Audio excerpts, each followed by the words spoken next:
Mengenai op sanitasi awam di bawah kawal selia Kementerian Perumahan dan Kerajaan Tempatan, sejak 30 Mac 2020 telah melakukan 9,143 operasi yang merangkumi 134 zon. Semalam, sebanyak 13 op sanitasi yang meliputi 11 zon di 5 buah negeri, termasuk Sabah 5 operasi, Melaka 4 operasi dan Sarawak 2 operasi.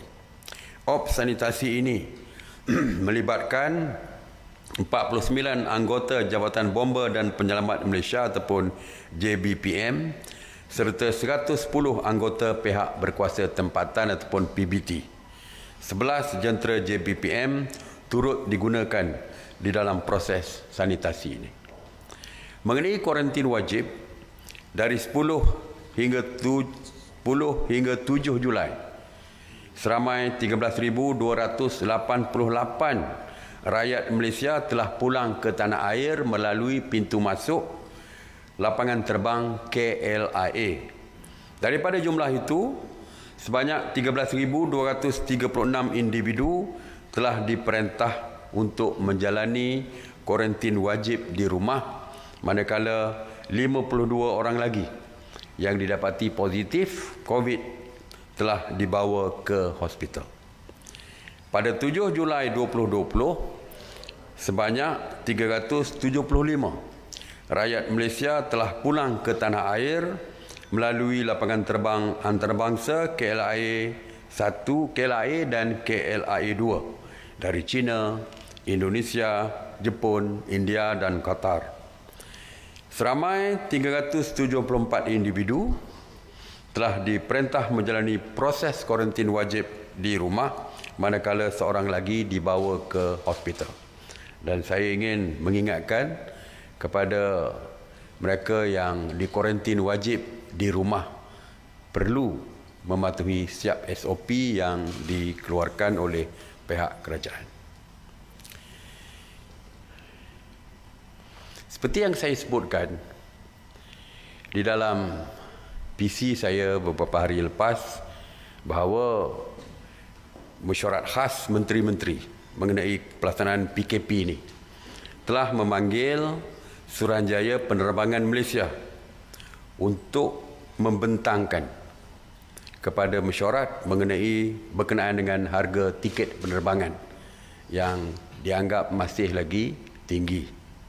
Dan mesyuarat juga telah pun mencadangkan supaya dapat diberikan harga istimewa kepada pelajar, guru serta pensyarah kerana mereka terpaksa pulang ke tempat kerja dan tempat belajar masing-masing. Misalnya guru yang nak mengajar di Sarawak atau Sabah, mereka perlu pulang. Tiada pilihan. Walaupun harga tiket tinggi, mereka perlu pulang. Begitu juga pelajar-pelajar IPT kita. Apabila universiti dibuka, tentu saja mereka terpaksa pulang. Begitulah juga dengan guru-guru di sekolah-sekolah yang mengajar di Sabah, Sarawak ataupun sebaliknya. Dari Sabah dan Sarawak balik ke Semenanjung untuk meneruskan pengajaran mereka di sini. Jadi pihak Suruhanjaya Penerbangan diminta berbincang dengan pihak syarikat penerbangan. Alhamdulillah, saya ucapkan terima kasih kerana Ketua Pegawai Eksekutif MAS Malaysia Airlines bersama 2 lagi pegawai telah datang berjumpa saya untuk mengadakan perbincangan dan makluman mengenai harga tiket penerbangan itu. Hasil daripada perjumpaan kita, saya telah pun dimaklumkan bahawa MAS Malaysia Airlines telah bersetuju untuk menawarkan promosi seperti berikut. Yang pertama, diskaun sebanyak 20% kepada guru di peringkat persekolahan dan pensyarah Institut Pengajian Tinggi ataupun IPT awam dan swasta bagi perjalanan domestik. Dan tarikh penempahan bermula dari 9 Julai hingga 10 Ogos untuk tarikh perjalanan dari 10 Julai hingga 30 November 2020. Diskaun boleh diperolehi melalui tempahan atas talian dengan memasukkan kod promo yang akan diumumkan melalui Kementerian Pendidikan Malaysia dan juga Kementerian Pengajian Tinggi. Itu untuk guru serta pensyarah. Ya. Diskaun 20% juga diberikan kepada pelajar melalui program MH Explorer yang boleh diperolehi dengan menjadi ahli MH Explorer melalui sesawang rasmi Malaysia Airlines. Diskaun pelajar ini akan terus dinikmati sehingga 30 November 2020 atau tamat tempoh keahlian mengikut syarat-syarat keahlian MH Explorer. Jadi alhamdulillah saya ingin mengucapkan penghargaan dan terima kasih kepada pengurusan Malaysia Airlines Berhad di atas persetujuan untuk menawarkan harga diskaun kepada pensyarah, guru-guru, pelajar-pelajar sekolah, pelajar IPT, swasta, awam dan swasta ini. Saya harapkan kepada syarikat-syarikat penerbangan yang lain boleh turut serta di dalam usaha untuk menurunkan harga tiket penerbangan ini. Tuan-tuan dan puan-puan, dengan kerjasama seluruh rakyat Malaysia, negara kita telah dapat mengawal penularan jangkitan COVID-19 ini dari terus merebak. Namun begitu, ini tidak bermakna kita boleh leka. Virus ini masih berada di sekeliling kita. Oleh itu, kita harus pastikan kawalan kendiri sentiasa diamalkan. Sebagai contoh, di Australia misalnya, pada mulanya penularan COVID-19 dapat dikawal. Bagaimanapun, kerajaan di sana terpaksa mengenakan semula kawalan pergerakan selama 6 minggu di Melbourne, bandar kedua terbesar di Australia, bagi mengekang penularan semula wabak COVID-19. Sekatan di sempadan antara dua negeri juga terpaksa dikenakan berikutan dengan peningkatan kes COVID positif di sana. Oleh sebab itu, keadaan yang kita alami hari ini mungkin berubah jika kita gagal untuk mematuhi SOP yang dikeluarkan oleh kerajaan. Kita nampak di sekitar kita sudah seolah-olah tidak ada apa-apa yang berlaku. Tetapi seperti yang disebutkan bahawa selagi vaksin COVID-19 ini ditemui, selagi itulah COVID-19 akan terus berada di sekitar kita, akan berada di dalam badan mereka yang berada di sekitar kita. Jadi sebab itulah kita tidak mahu apa yang kita nikmati hari ini akan berubah akibat daripada kealpaan dan kelekaan kita. Kebebasan yang kita ada hari ini mungkin tidak kekal kalau tiba-tiba berlaku perkara-perkara yang tidak diingini berkenaan dengan COVID-19 ini.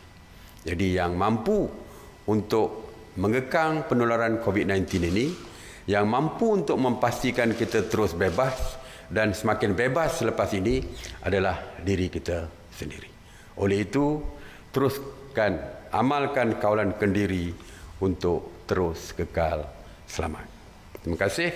Saya buka kepada soalan. Okay, Datuk Seri. Soalan pertama saya, diskaun 20% tu mungkin ada berapa tempoh dia, sampai bila? Sepanjang tempoh PKPP atau sebagainya? Dan soalan kedua, ada terdapat kes seorang warga Singapura ingin memohon kebenaran masuk ke Malaysia untuk bersama isteri dia, iaitu warga Malaysia yang sedang sakit. So, soalan saya, dalam kes ini, adakah pasangan warga asing boleh mendapatkan kebenaran untuk masuk ke Malaysia dan bagaimana kaedah permohonan tersebut? Terima kasih. Okey, tadi pun saya dah sebutkan dalam pengumuman saya tadi dari segi penempahan bila tarikh perjalanan bila dan sebagainya telah pun disebut di dalam PC saya tadi ya. Jadi rujuk balik dekat PC saya tadi ya. Saya dah jawab tadi ya, dalam begitu juga untuk pelajar dan sebagainya.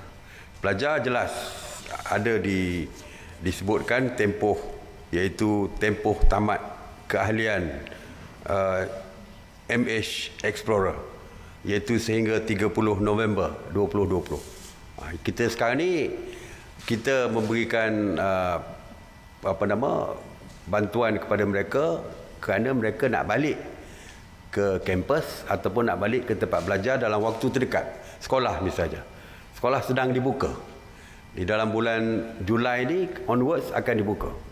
Begitu juga dengan IPT, IPTA dan IPTS akan diumumkan oleh Yang Berhormat Menteri bila akan dibuka. Jadi keperluan untuk pulang tu adalah dalam waktu sekarang dan dalam waktu terdekat ini, bukan sehingga bila-bila lah, sebab mereka sudah pun balik ke tempat kerja masing-masing. Jadi sebab itulah dihadkan macam pelajar tadi November semuanya sudah pun balik ke tempat mereka belajar dan mengajar bagi guru-guru.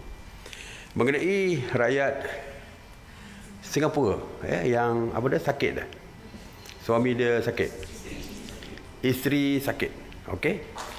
Kalau yang memegang spouse visa, visa pasangan, mereka terus boleh masuk ke negara kita, terutamanya daripada Singapura, mereka terus masuk.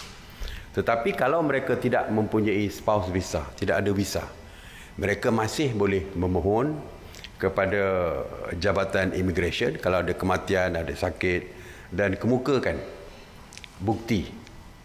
Kalau isteri sakit di sini, ada bukti daripada hospital yang mengatakan isteri benar-benar sedang dirawat dan dalam keadaan kritikal dan sebagainya, tunjukkan, buktikan kepada pihak Jabatan Immigration, insyaAllah Immigration akan membenarkan.